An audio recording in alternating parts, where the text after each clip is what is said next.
Now, what we were just discussing was the triangle or the trust, which is the administrator, the debtor and the creditor. And the big trick is getting back to be the grantor or the creditor, because we've all fallen into the debtor. And as I've pointed out on the birth certificate, this is the certificate of birth. This one sets up the trust on the registration date, not on the born date, because that's the date that the state will give you the Christian name, which is just your given name, and it also sets up your full name in title case, but that's the name that is held by the Registrar General or the state. So the state becomes the administrator of the trust. As I said, that's why it sits up on the bench, and then the debtor and the creditor, they sit down. That's where the battles sort of fought, I guess, in the court. But you probably go, well, where did this come from? And it comes back to this one here. And the strange thing is that in the very beginning of this book, Adam and Eve, is the setting up of a trust.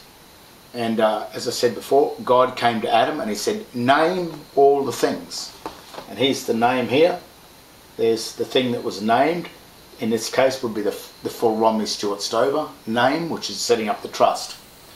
And then there's two trees in the garden. We get to that part where God said, if you eat from the tree of knowledge, you will surely die.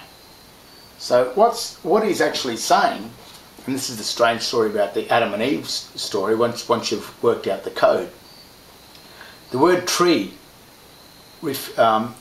means house or jurisdiction, and you'll know that by your family tree. The word family is the house, the jurisdiction of your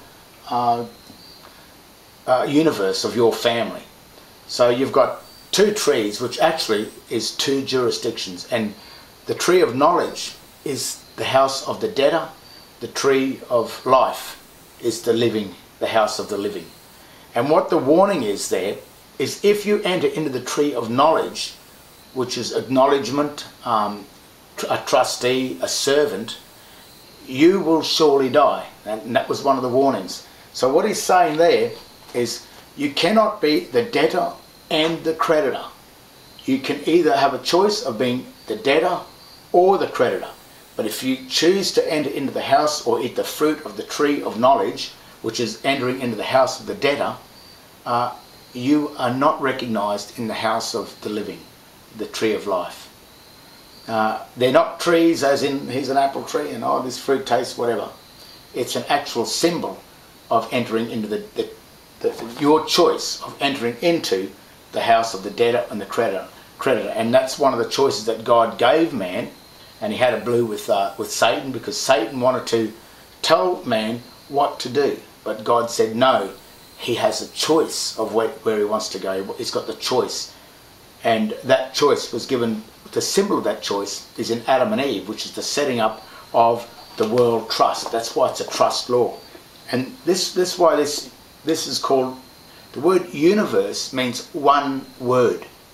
And this is the biblical trust. That's why it's only about 9 or 12 or 13,000 years old, because this is the life of this whole trust. It probably only started 12 or 13,000 years ago, whatever it was.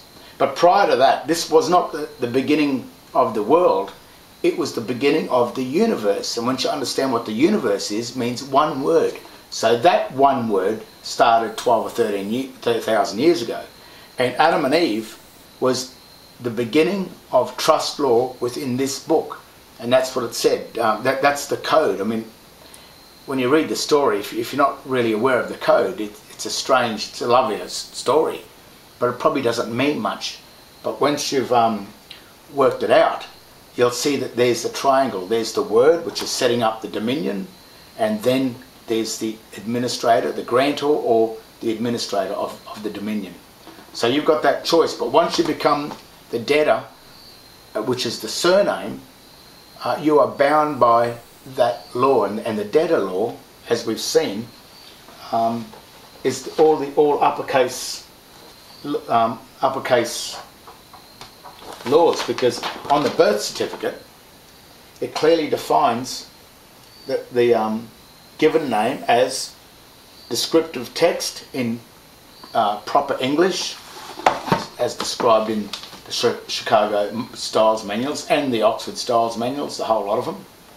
And then we get down to the surname, which is the debtor name, which is not on your name here, but by the time your parents were hoodwinked into being the debtors, they have in this case it's Fisher, and this is,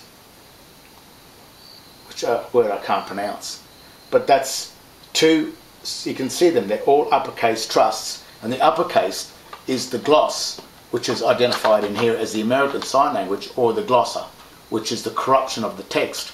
So one of those trees in the garden is the corrupt tree. And when God was talking to Adam, which means man, God said, whatever you do, don't enter that tree, or don't eat the fruit from that tree. Don't enter into that world, because if you enter into that world, if you enter this world down here with the surname, the remedy, or the Christian name, will surely die. There's the warnings, but the whole world, because they're not understanding this, holds the surname, and then carries on into the surname, and there's the that's what the tree of life and the tree of knowledge is all about. The tree of knowledge is entering into the debtor. It's the surname identified in here. The tree of life is the Christian name. And like I said, in the New Testament, when Jesus came back and offered a remedy, he said that in my name, which is the Christian name, and in my name and deed only, which is the registration of this deed here.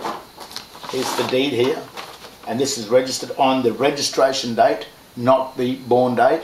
So it's in my name, there it is, just Christian name of child, my name and deed, which is the stamp, you will be saved. So next time you're asked your name and date of birth, your choice is right there. You can give the name of your surname and the date it was birthed, which is the born date, or you can give your Christian name and the date it was birthed, which is the registration date. But you've got a choice of being in one or the other. If you enter into as the Christian, you can no longer hold your surname. And what happens with the Queen? She holds no surname. That's the evidence, and she's a Christian. Christians have a right to ecclesiastical courts, but we've got to be careful, because Black's Law Dictionary describes two Christians. It describes a quasi-Christian and an ecclesiastical Christian. The quasi-Christian is the one that holds the surname but goes to the registered corporate church and believes that he's a Christian. Believes it, but he's not a Christian at all. That's why they call them the quasi-Christian. The real Christian, such as the Queen and certain people like that, they live entirely in the Christian name only, go by the date of registration, and live in the land of the tree or the house of life.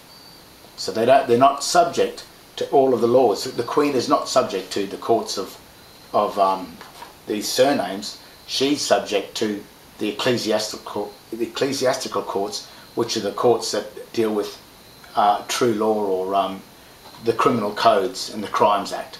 So she's subject to those, and not the statutes of these corporations.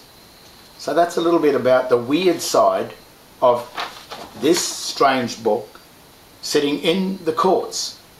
So like I say, if you think this is a joke, you'll get a rude awakening when you enter in that court, because that book sits in that court to remind the pagan sinners that hold the surname that you are going to be punished because you committed adultery against this book here, because you entered into the tree of the debtor and you should have stayed in the tree of life. It's strange, but that's how it works. And you don't have to believe it, but I think there's some merit in all of this. It's actually in the paperwork.